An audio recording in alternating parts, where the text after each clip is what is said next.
Hello guys, so this is Chevy Cruze fob with a blade.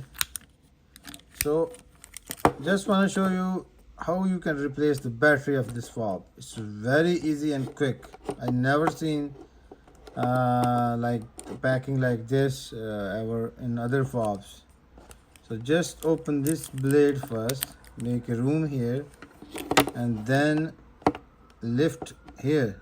You see little bit like a joint. See, just lift this one up from this space, just up here.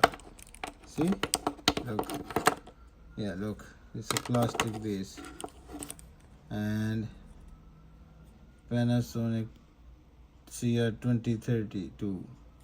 Just remove the battery with any kind of a screwdriver if you have. Yeah, so you easily remove with the screw. I have having one camera in one hand, that's why.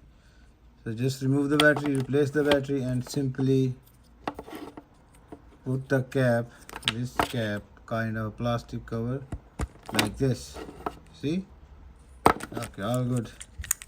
Thank you very much for watching.